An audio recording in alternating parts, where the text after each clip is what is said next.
اللہ نے ایک مکالمہ ذکر کیا ہے. یہ جو صورت کے ایک ہمارا موضوع ہوتا ہے امتیازات صورت, the unique aspects of each surah. There are many things which are repetitive, جو ریپیٹ ہوتی ہیں مختلف. چند باتیں ایسی ہیں, کوئی خاص بات جو اسی صورت میں آئی ہے پورے قرآن میں کہیں اور نہیں آئی ہے. اس میں یہ شیطان کی تقریر ہے قیامت کے قریب, قیامت کے بعد. اب قصہ یوں ہوگا کہ جب جنت جہنم کا فیصلہ ہو جائے گا تو اب میں ایسے سمجھتا ہوں جیسے کہ مفسرین نے اشارہ بھی کیا کہ سارے لوگ شیطان کو برا بھلا کہیں گے. شیطان مردہ باد, شیطان نے مروا دیا, شیطان نے گڑوا دیا, جو آج بھی کہتے ہیں نا. علامہ اقبال کہتے تھے ہنسی آتی ہے مجھے حضرت انسان پر, کام خود کرتے ہیں لعنت بھیجتے ہیں شیطان پر.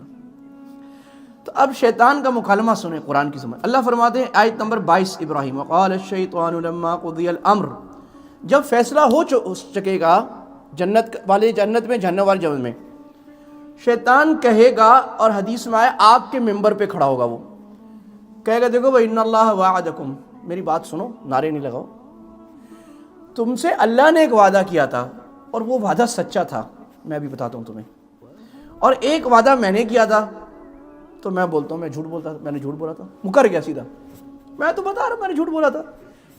اور آگے سورہ حجر میں آ رہا ہے کہ شیطان کو جب اللہ نے کہا نا باہر نکل جا, اور اس نے کہا اللہ مجھے مہلت دو, اللہ نے کہا جا تجھے مہلت ہے. اللہ ایسا رحیم ہے, شیطان کی دعا بھی قبول کر لیا, رہے مان لی, ٹھیک ہے جاؤ.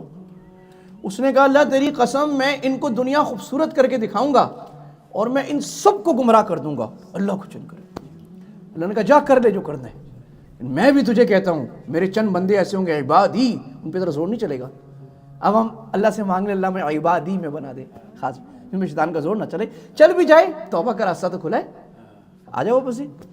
توبہ کرنے سے شیطان کی ماں مر جاتی ہے. تو اچھا, اب ایسا لگتا ہے کہ جب شیطان نے یہ بات کہی لوگوں نے پھر شور کیا, اور جی دیکھو کتنا خراب آدمی ہے. شیطان نے کہا بھائی وما کان لی علیکم من سلطان, میں نے کوئی ڈنڈا مارا تھا تمہیں, میرا کوئی زور تو تم پر نہیں تھا, الا ان دعوتکم, میں نے صرف دعوت دی تھی تمہیں باطل کی, تو تم نے میری دعوت قبول کی. اب مجھے برا بھلا نہ کہو, اپنے آپ کو برا بھلا کہو. یہ کون کہہ رہے ہیں؟ شیطان کہہ رہے ہیں. سمجھ آ رہی ہے نا جی. یہ اس کے بعد اللہ نے کہا دیکھو میں ایمان کی مثال اللہ نے بیان کی جس کی تفسیر حدیث میں بھی آئی. اللہ نے کہا ایمان کی مثال جو ہے نا, اللہ نے قرآن میں, قرآن کا ایک اور مضمون ہے قرآن کی مثالیں, بڑی عجیب ہیں, اس پہ الگ الگ کتابیں لکھی ہوئی ہیں. اللہ نے فرمایا تم نے دیکھا کہ اللہ نے مثال بیان کی پاکیزہ کلمے کی, ایمان سے لا الہ الا اللہ. وہ ایسا ہے کہ جیسے کوئی پاکیزہ درخت ہو, یعنی کھجور کا درخت, حدیث میں آ گیا, جس کی جڑیں جو ہیں زمین میں بڑی مضبوط ہوں, یعنی اس کو کوئی ہٹا نہ سکتا ہو. وَفَرْعُهَا فِي السَّمَاءِ, اور اس کی شاخیں آسمان سے باتیں کرتی ہوں. اور وہ کیسا درخت ہو, دو باتیں ہو گئیں, جڑ مضبوط, نمبر 3 سارا سال پھل دیتا ہے اللہ کے حکم سے. اللہ کہتا ہے میں مثالیں بیان کرتا ہوں شاید کو نصیحت حاصل کر لیں. تو مومن کیا ہوتا ہے, دل میں ایمان بڑا پکا ہوتا ہے, وہ نہیں ہٹتا.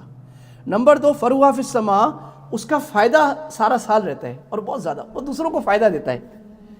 اور علماء نے فرمایا کہ درخت اپنے اوپر دھوپ لے کے دوسروں کو سایہ دیتے ہیں, تو مومن اپنے لیے مصیبت برداشت کرتے ہیں, دوسروں کو فائدہ دیتے ہیں, اور ہر وقت فائدہ دیتا ہے. کل حین بإذن ربها, خود مشکل میں تکلیف میں. تو یہ اللہ نے مومن کی اور ایمان کی مثال بیان فرمائی.